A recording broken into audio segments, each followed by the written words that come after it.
We are ready for another, probably a longer surf report this week. I've got a lot to talk about, so I'm not going to waste time on some of the riffraff stuff that I normally talk about, just to streamline. And overall, we've got an eclipse coming up, of course, but so much more happening in the sky. And part of our work here in these surf reports is to condense all these energies down into one theme. All right, so that's our goal between May 4th and May 10th. On Cinco de Mayo, we do have that solar eclipse in Scorpio. So that's the biggest energy. And by the way, I did figure out how to increase the resolution on these slides. So I'm so jazzed about that. I can zoom in and yet the resolution stays tight. Love that. All right. Let's get this back into place. How's everybody doing today? I hope you find these reports energetically accurate and then appealing in terms of the solution that we're going to talk about later, because that's frankly the most important part to me when I do these reports. I want to figure out what's the best way to react. I first want to know what to energetically prepare for. And then I'm going to start rehearsing and figuring out how best to behave, knowing or thinking that I'm knowing what kind of energies that I'm going to be facing. Does that make sense? The secret to life is in your reactions. All right. So where do we begin here? We have the triangulation chart. We have tropical astrology. That is undoubtedly the dominant influence there is that full moon lunar eclipse in Scorpio. But we also have Sun conjunct Uranus. We also have Mercury retrograde. Venus switches signs. Jupiter T-square. We have Neptune T-square as well.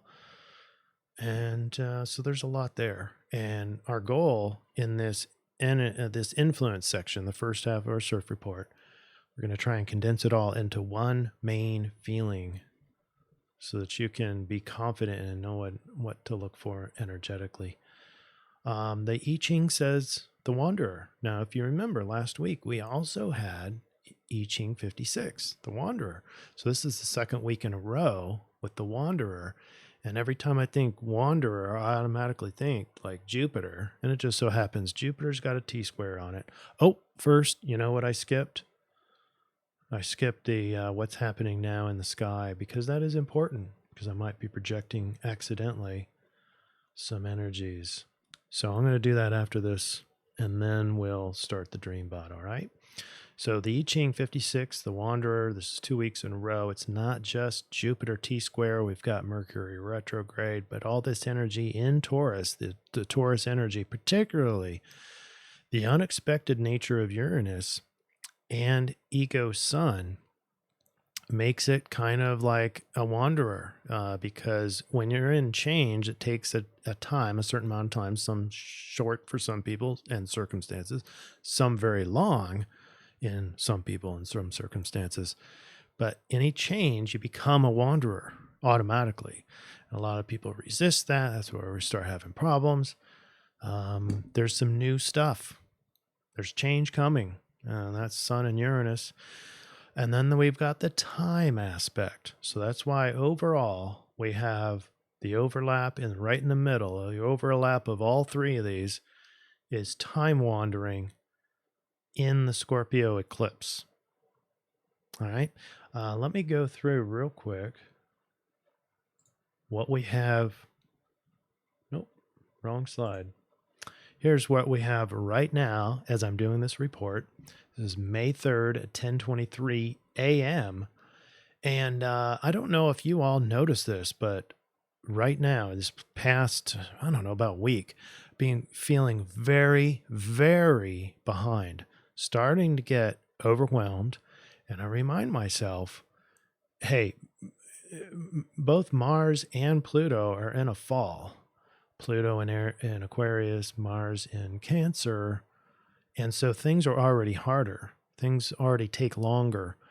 But when you've got these squares on Mars right now, so you are going to feel behind and you might actually be behind in your tasks. That's just the nature of Mars in Cancer, all right?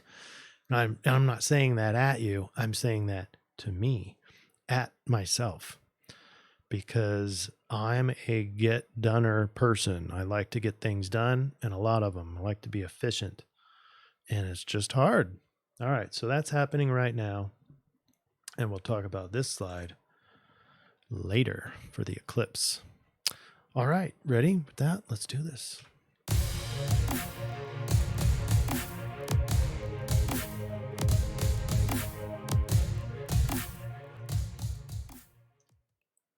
All right, and a big shout out to Maria, who had the best comment for last week with 4 ups. And I didn't mean to delete that. I meant to delete these numbers. So great comments. That really helped the algorithm last week, obviously. So we have some new folks coming in. Welcome to you, new subscribers. Hope you get benefit out of this. It can kind of be confusing at first, but there's a lot of information packed in these CIRF reports, and hopefully a lot of help to you. Let's start with the DreamBot. DreamBot is the collective unconscious. It's our best barometer. I don't know if you're ever going to find a better barometer for what the collective unconscious is being influenced by and where we're headed. Anything bigger than the DreamBot. So in the DreamBot, we're looking at words that are being used in people's dreams in the last 24 to 48 hours that are much more than its baseline. That word's baseline. So like woke, for example. Now it's understandable why woke is so prominent in the DreamBot is because that's called day residue. It's a very dream word, right? I woke up and then I woke up. There's a very common theme in dream write-ups. However, there's a baseline there. It accounts for that common word, woke. And so now it has to be explained by something else. Well, we know what that something else is. Woke is everywhere, and it's just being shoved in our face, even by alternative. And regardless if you just want to be indifferent, it's kind of hard not to be. It's kind of hard to be indifferent. I said that in 2 different ways. All right, let's get to this so we can get through the DreamBot and get onto the eclipse. The red is again time, and time is in the astrology, and we'll cover all that. The blue, is about being viewed and remembered by others. So it's your orientation to the social group, but the close social group. Again, roommate is there and you really care. That's Venus in Cancer. Cancer cares. And then I have 2 linguistic sets. We have always, days, woke, wish. No, maybe, but there are 2 connotations to woke. People waking up, awoke, put an A before it, and you get the kind of the Great Awakening. So maybe it's both. Maybe woke is causing awoke. Linguistic set number 2, touching gotten off. That made me laugh about Biden, some phrase where he says that Mickey Mouse got him off. Whatever. Did he really say that? Is Biden even real? All right, here we go. Astrology, 2 vertical lines. We're in the middle of those, and it's packed with energetic influences this week. We got the Pluto retrograde, one of the very powerful but very subtle influences. Then we have the Venus going into Cancer, switching signs. We have a sextile and a square on Jupiter. We also have the full moon lunar eclipse in Scorpio. We have the Sun and Uranus conjunct. That's a big one. And it's not just conjunct, but it's also, let's see if I can find it, right here, right under my cursor. It's Sun and Uranus in a parallel. And so it's extra intense. This conjunction, Sun and Uranus, is extra intense. And that's change to the ego. And that makes wandering, because you're adapting. You're going to be adapting. Ego is going to be adapting. And by the way, Uranus doing its 8 years in Taurus has another about three years of change. Last time Uranus was in Taurus was the Great Depression. So we are looking at change in financial system. We're looking at big upheaval in everything Taurus: value, worth, money, finance, beauty, even what we deem beautiful is being changed and altered. And 3 more years of that. All right. And before Uranus is over, it's just going to be overhauled, the entire 3D reality. All right. So where do we begin here? There's a lot happening, as I said. I'm going to start with the Wanderer itself, Jupiter and Sagittarius. Now, Jupiter is in Aries, but the archetypes of Jupiter and Sagittarius are very Wanderer. That is the Wanderer in its literal sense. However, we have more to this Wanderer theme this week, and that's the Sun and Uranus.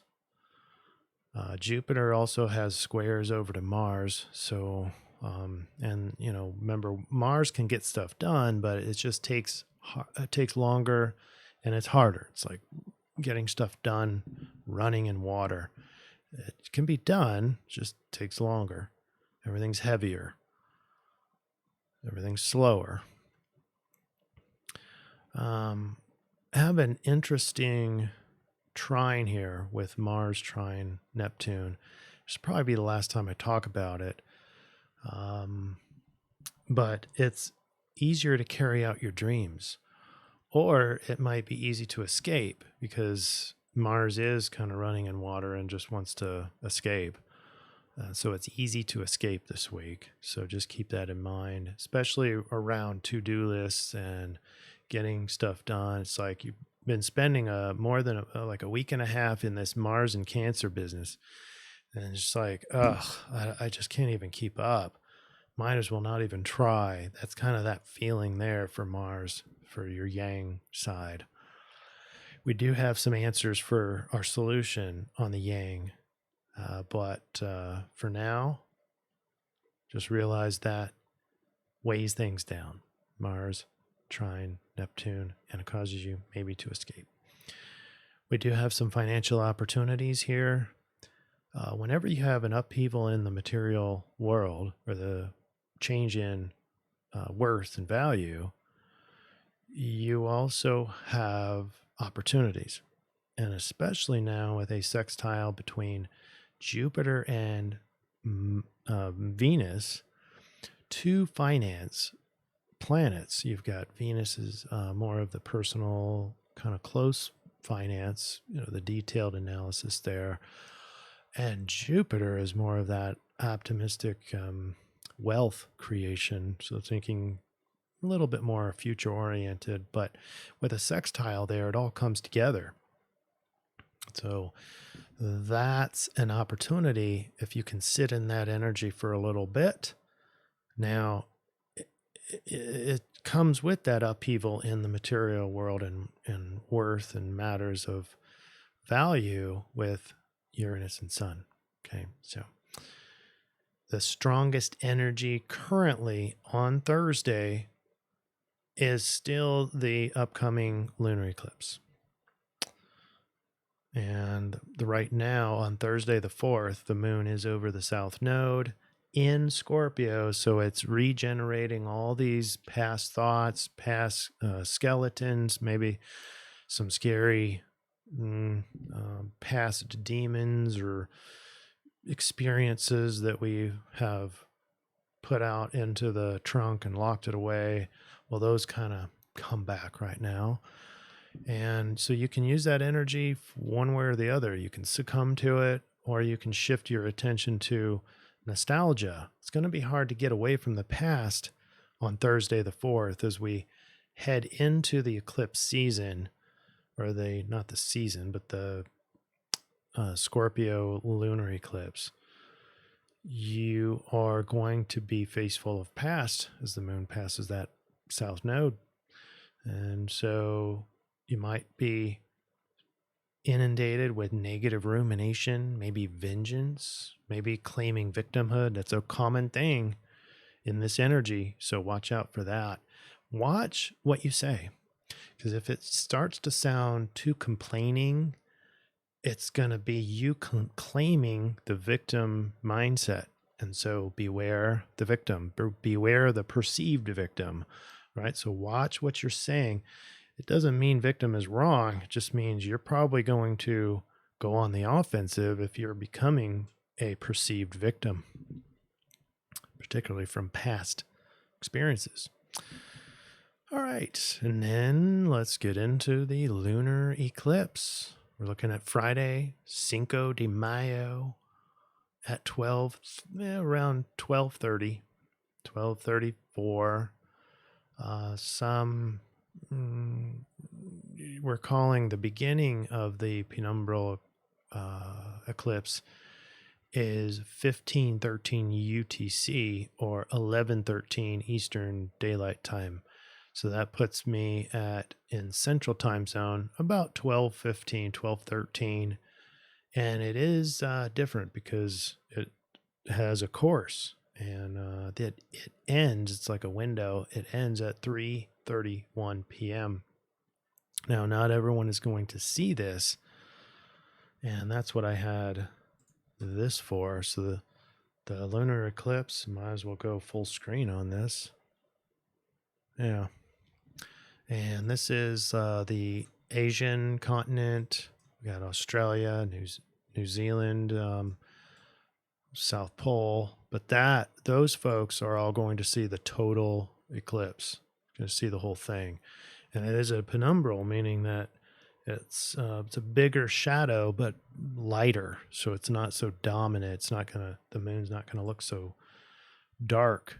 And then all of Africa and Europe and East Europe is looking at just capturing some of it, but not all of it. And then if you're in the Americas, you're going to see none of it. Now, this is what I'm thinking is going to make the difference between the two sides of the world. I think the Americas are going to get the change, I'm going to call them change packets. The solar packets are being eclipsed by this area. Americas are getting, and Canada and Greenland and maybe Iceland up there. I can't remember which one's which, but in Latin America, all the Americas are getting solar packets with Uranus in it.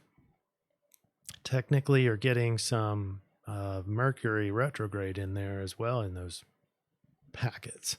Call them packets, light packets that those are stopping here extra strong, and we can't obviously see the moon from this area at the time of the full moon, but these will. So what happens over here energetically is that while the Americas are getting inundated with change packets, change light, egos are feeling upheaval, these folks are getting eclipsed by what I just said, the change packets. They're getting eclipsed from that. And so all that's left for them is the Scorpio full moon lunar eclipse. So that energy is much higher for the other side of the world. So be prepared for that. And let's see here. Now more details on the Scorpio full moon. It's, like I said, Uranus, Sun, and Mercury shining but getting eclipsed. So half of the world just gets Scorpio energy and strong Scorpio energy. And because of the eclipse, both physically and probably emotionally, mentally, spiritually, even getting that eclipsed from the moon. So now it's just left with moon. So, but for everybody, it's going to be harder for the Americas, in my opinion. But for everybody, it does apply a ceremonial releasing of Scorpio, and you might as well include the past in there. Past Scorpio junk, emotions that no longer serve you. I don't like that term because emotions come and go. Those are the waves. It's the ruminations that become problematic, but also the meaning behind situations. So again, watch out for your victimhood. That'd be a good time to get rid of those, to let those go. And the reason why that's important, sacrificing things that no longer serve you, is because the moon is a big vacuum. And at the time of the eclipse, which is like what's going to be like about 4 hours and change, you have an opportunity, and the people over in the East are going to be probably benefit a lot more from this sacrificing ritual. But you give it up to the moon, and it sucks. All that. It's a vacuum. Moon takes, sun gives. That's why us on the Americas side is going to have a harder time releasing that, because we're getting dominated by the sun packets with Uranus and Mercury. But I would still do that ritual. I still advise you to get rid of and let go and sacrifice thought patterns, habits, skeletons in the closet.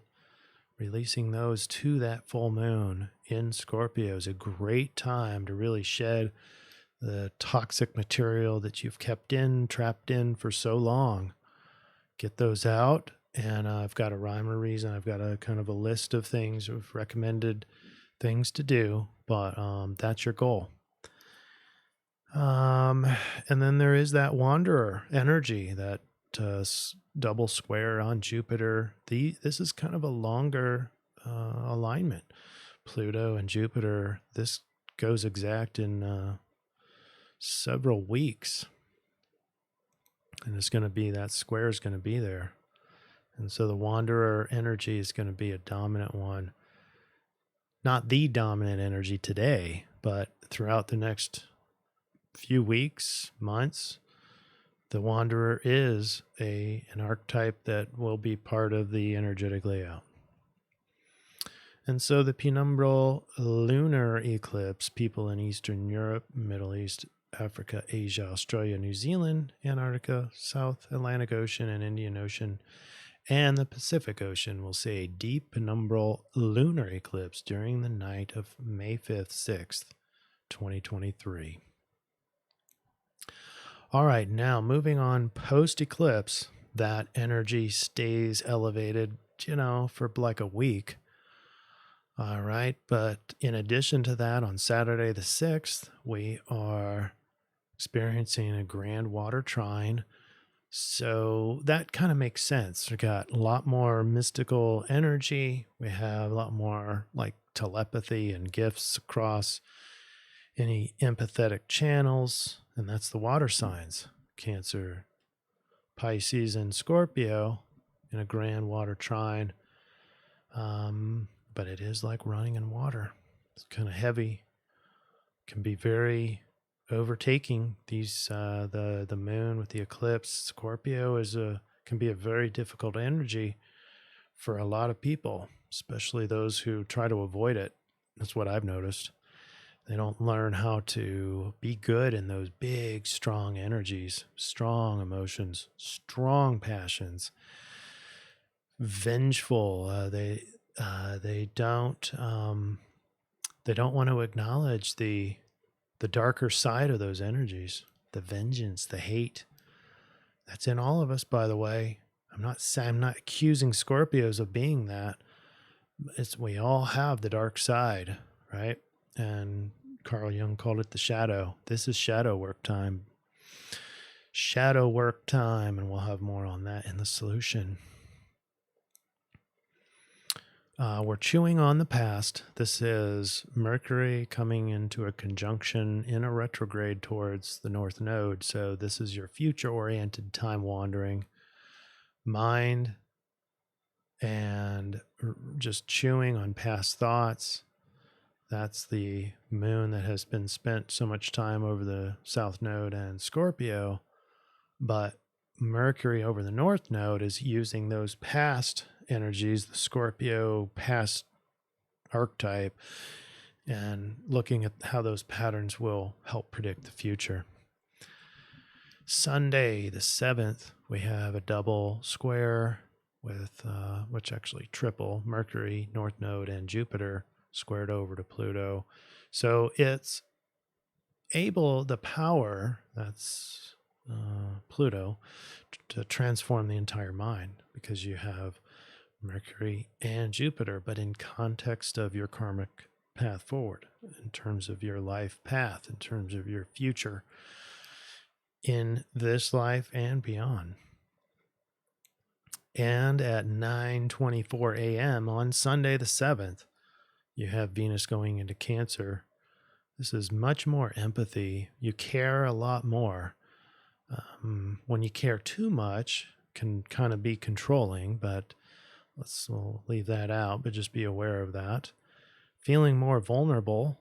That's the Cancer nature, orientation of vulnerability and nurturing, but softness puts that hard shell out and to protect oneself. So protection and caring, and all that's in terms of your relationships, but also finance.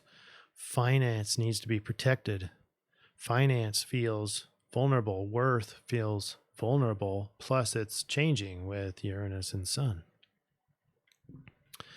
And then we have a double T-square on Monday. One of those T-squares is Jupiter. And it's the whole arrangement that it's a little longer lasting, because the other T-square is with the moon, and it's the Neptune T-square. So it's a little shorter duration because the moon will break that up. But the longer lasting one is this Jupiter, Mars, and Pluto.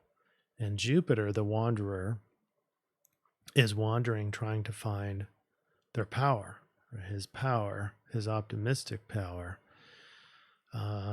Meanwhile, Mars is kind of feeling behind tasks. It's harder to get things done.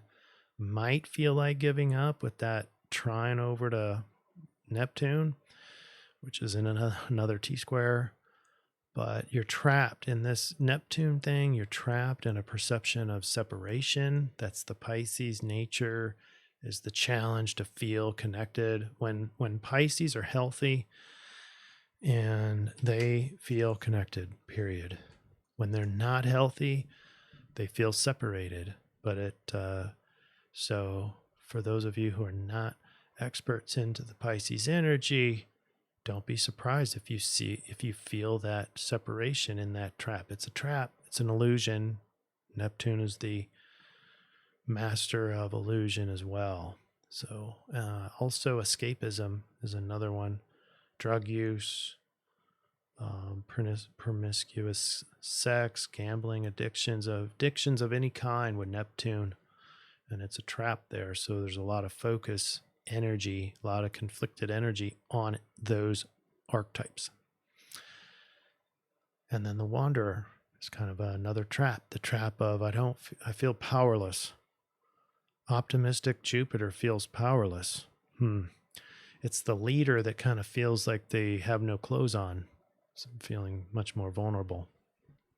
And that will be a good thing with Jupiter in Aries as we try to explore and find who we really are. And that'll be part of the solution.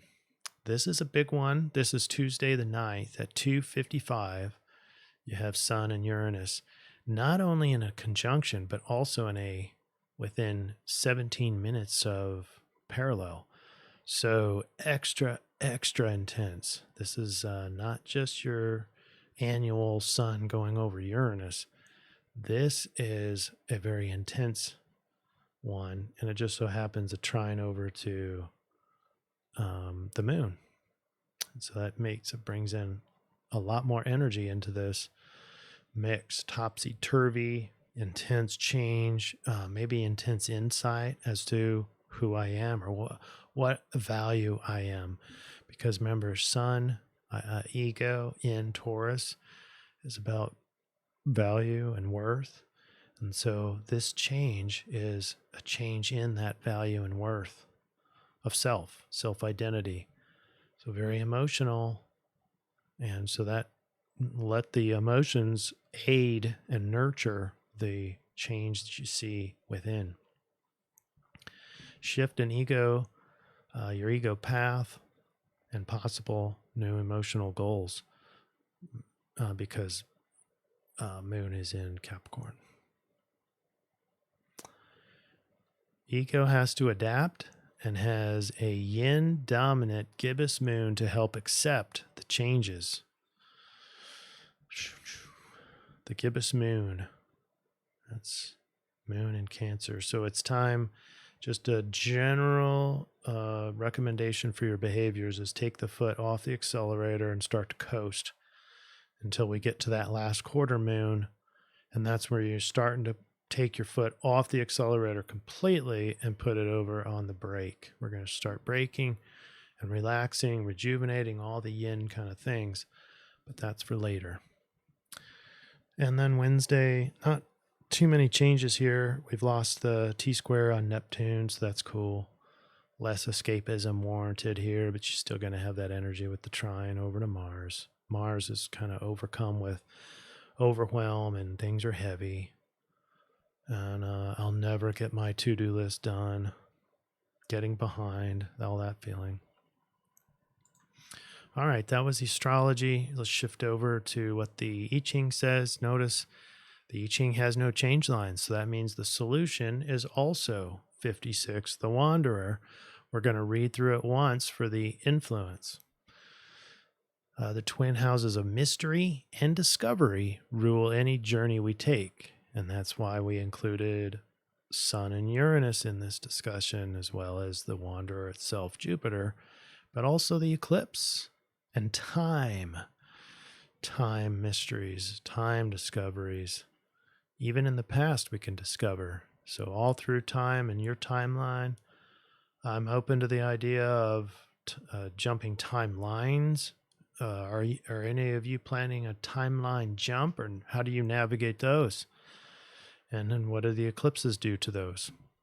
Travel is a great teacher and a great equalizer. So the unchanging 56 says the wanderer is not home. And that doesn't have to be a physical, but it can. It can be a physical wandering, like travel. Travel appears to be a big energy right now. And so enjoy the road less traveled. You're not familiar. It's going to be a lot less familiar. All things become softer in time, shows that if you give the situation time and remain flexible, it can change in your favor.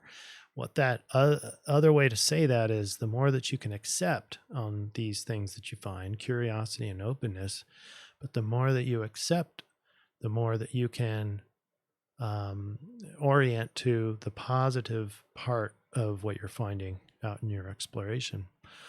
Unplanned change can be on the horizon. You don't say. So here's our energy chart, and I almost wanted to try to combine these, but I think it's worth breaking them out individually. So obviously the lunar eclipse happening on Friday the 5th, and so that peaks on Friday the 5th, but it stays elevated, just starts to decline. And meanwhile, the Wanderer itself, so that's including Jupiter, the Mercury, the Venus going into a new sign, and also, and most especially, the Sun and Uranus is increasing to its climax when Sun is parallel to and conjunct with Uranus. Now that peaks around the end of the week. So high energies, we have the Scorpio nature on early part of the week is the biggest one. And then the change and ego, Uranus, by the end of our CIRF week. So let's go to our summary slide. And now I can zoom in and it still remains clear. Ah, love it. So we have the big Scorpio eclipse, a very passionate and powerful full moon lunar eclipse unfolds to humanity on Cinco de Mayo as the Scorpio moon bathes in the Earth's penumbral shadow for several hours. Big change packets intensify on Mother Earth while the subtly darkened Scorpio moon readies for your sacrifices of old emotional baggage. That's our intro. That's our influence. But now, let's get back to our solution.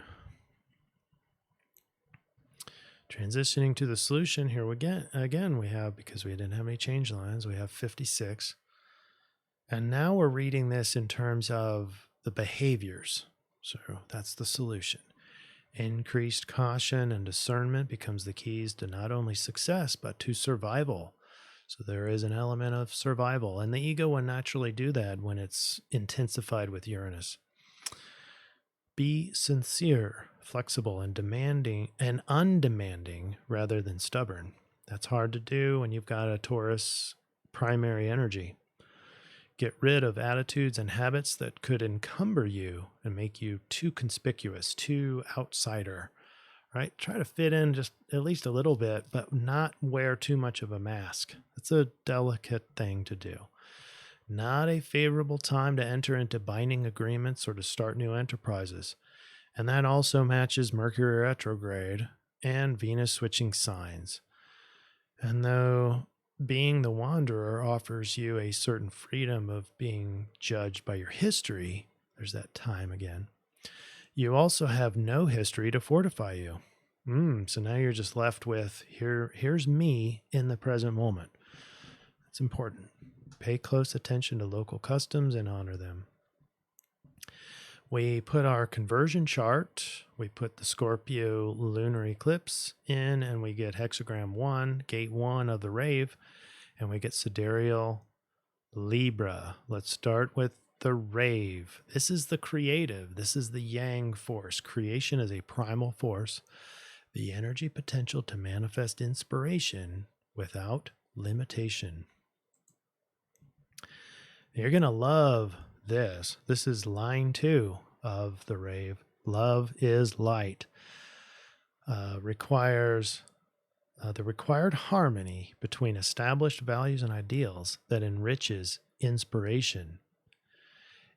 Does that not look like Sun and Uranus in Taurus? It's about value, right?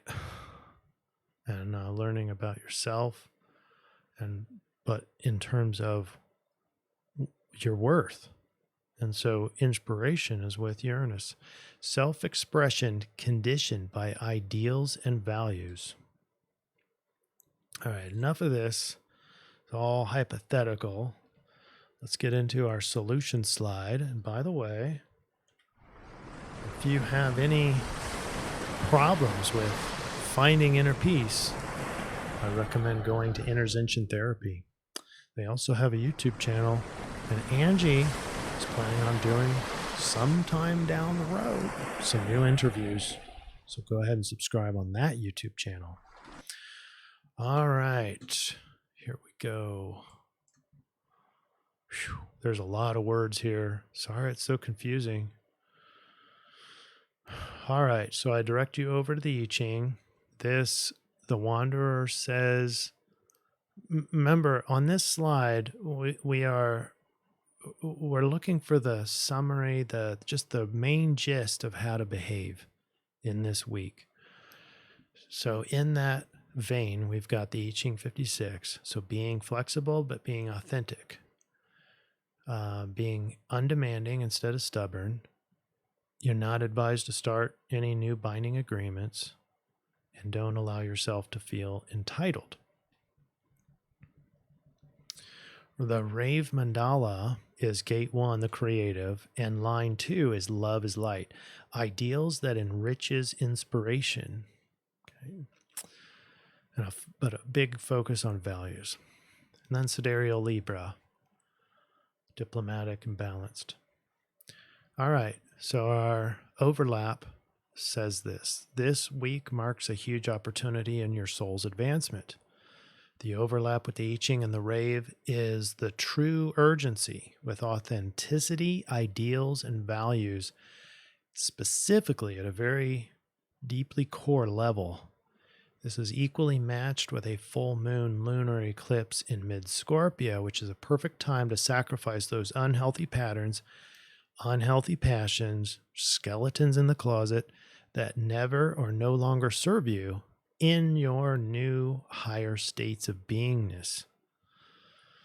What is left is the most beautiful version of yourself in a very sidereal Libra way. You are balanced, you're charming, you're diplomatic, and not in any sort of vain, indulgent, or disingenuous manner. First, find yourself in a variety of spiritual and psychological ways. This is your light, your inner flame. So what I mean by that is do some personality profiles.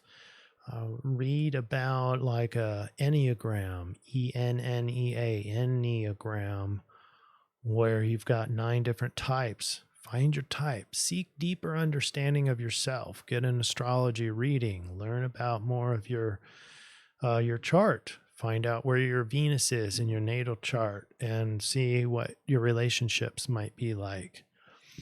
Look at your ascendant and see how you present to the world. But in this manner, we are learning about ourselves first, and that is in service of the 6-month cycle of Aries, bringing out our inner warrior, but helped by the Scorpio lunar eclipse, because we are going to approach your inner flame, your higher understanding, your light within, your true self. You're going to approach that with yangness, strength, and honor. That comes from the rave, gate 1, right? Next, share your light to the world with genuineness and unabashed vulnerability. Now,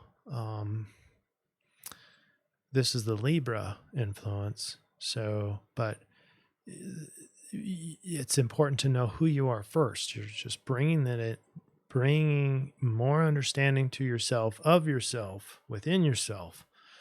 And then now you can, with that understanding, just be.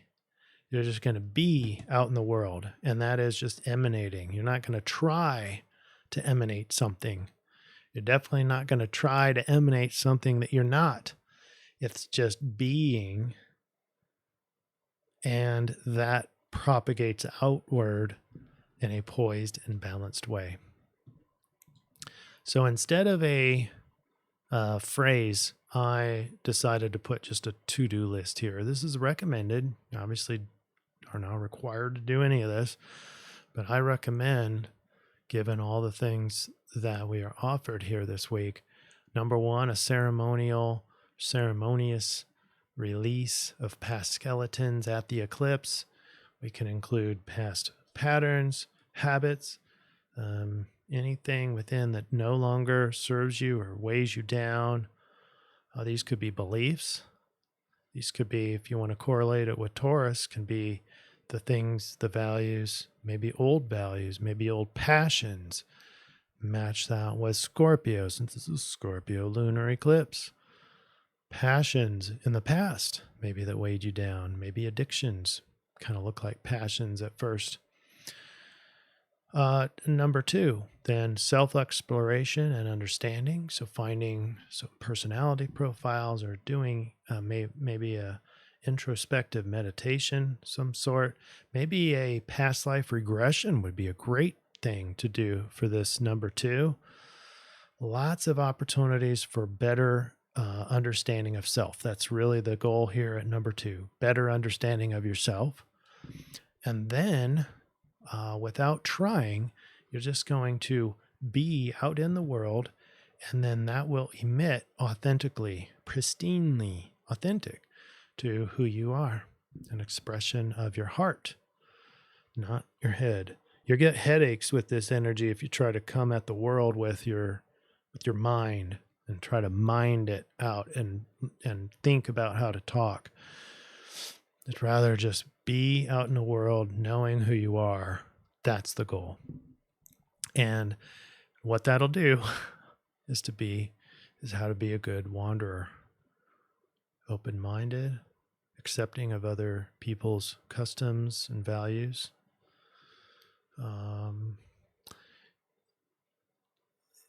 Meeting what's new with openness and gratitude, and not sacrificing, not trying to be something that you're not. And then finally, the runes. Here's what I'm going to wear on my beard. I'm going with Raido, spelled Raidho. And this one is good for when you're using it for magical uses, such as intending or using that energy to invoke those energies. Your safe travels, navigating inner journeys, maintaining equanimity in challenging situations, and justice in disputes. This summarizes all these things that we just talked about, including the Libra thing. Being true to yourself, being genuine. It includes the wandering that we had from the I-Ching. And so safe travels as you're wandering. And then, of course, I'm going to continue to use the TWAS. That's the arrow. It looks like a upward arrow. And that's for the underlying Aries goal, bringing out in this 6 months our inner warriors. Right? So there you have it, folks. Enjoy your eclipse. I hope that this clarified things for you. Let me know if it wasn't clarifying.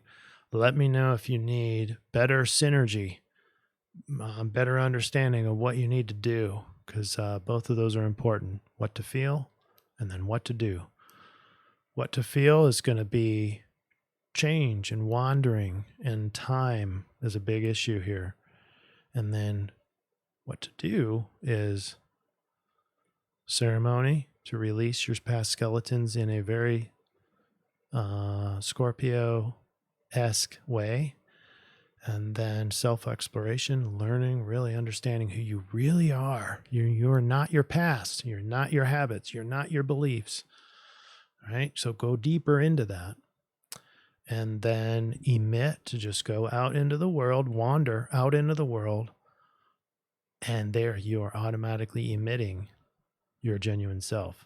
And you automatically are being a good wanderer, poised and balanced in a Libra style. All right, everybody. Cheers. Happy Cinco de Mayo. Have a great week. Should be very fun. All right, we'll see you next week for another CIRF report. Take care.